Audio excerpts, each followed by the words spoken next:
Puji Tuhan, selamat pagi Bapak Ibu Saudara yang terkasih di dalam Tuhan. Kembali lagi kita bertemu di dalam program Berkat Pagi. Sebelum kita memulai aktivitas kita pada hari ini, mari kita dengarkan apa yang menjadi isi hati Tuhan pada kita. Firman Tuhan kita pada hari ini berbicara tentang dikasihi untuk mengasihi. Saat kita mendengar kata kasih, hal pertama yang sering kali dipikirkan orang-orang adalah tentang kekristenan.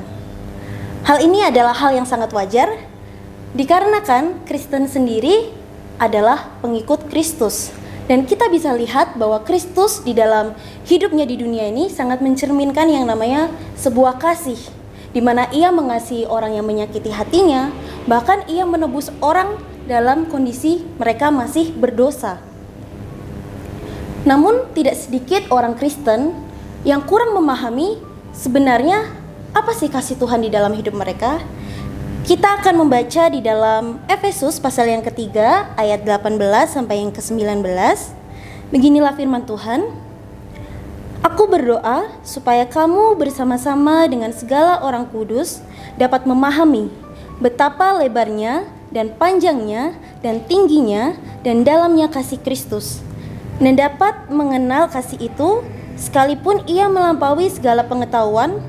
Aku berdoa supaya kamu dipenuhi di dalam seluruh kepenuhan Allah. Amin. Seperti program Berkat Pagi yang telah kita dengar sebelumnya, kitab Efesus ini seringkali membahas tentang kasih dan mengasihi. Bahkan di sini merupakan doa Paulus untuk orang-orang Efesus dalam memahami bagaimana luar biasanya Tuhan mengasihi orang-orang di Efesus. Mengapa sebenarnya Paulus mendoakan hal ini terhadap jemaat di Efesus? Kalau kita membaca di Wahyu pasal yang kedua, Efesus ini merupakan jemaat yang hampir sempurna, tetapi Tuhan mencela mereka karena mereka meninggalkan kasih yang mula-mula di dalam Tuhan. Oleh karena itu, Paulus menjelaskan betapa besarnya kasih Allah kepada mereka. Di sini kasih Allah digambarkan dalam 4 aspek.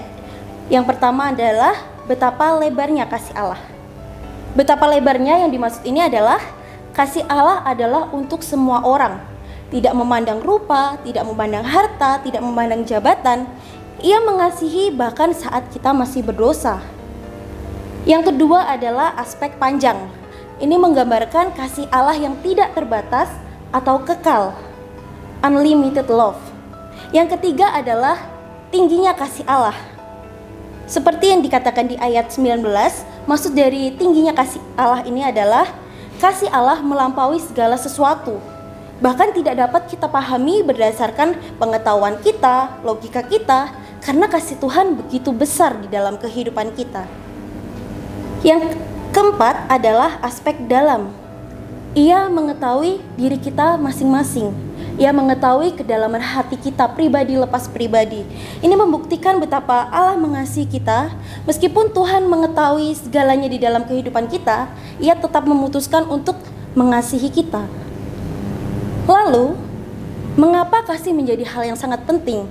Mengapa kita harus benar-benar mengerti sebenarnya sejauh mana Allah mengasihi kita?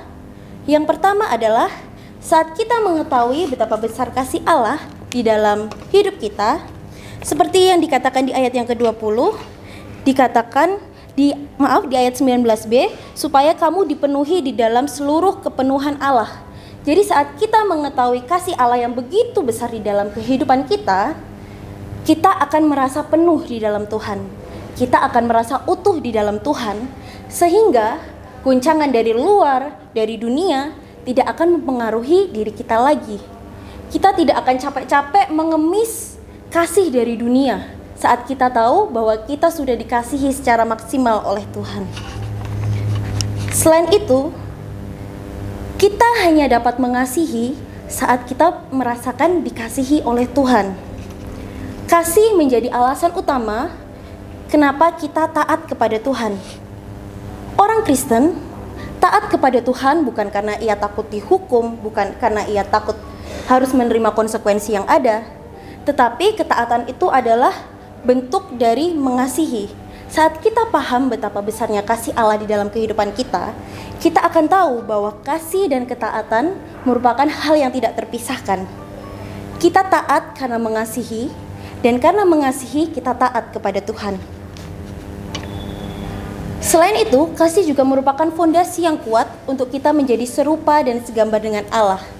Karena itu, saat kita tahu sebenarnya kita tidak layak dikasihi oleh Tuhan, tapi Tuhan tetap memutuskan untuk mengasihi kita sampai sebegitunya, kita percaya bahwa apapun yang terjadi di dalam kehidupan kita, itu merupakan rencana Tuhan.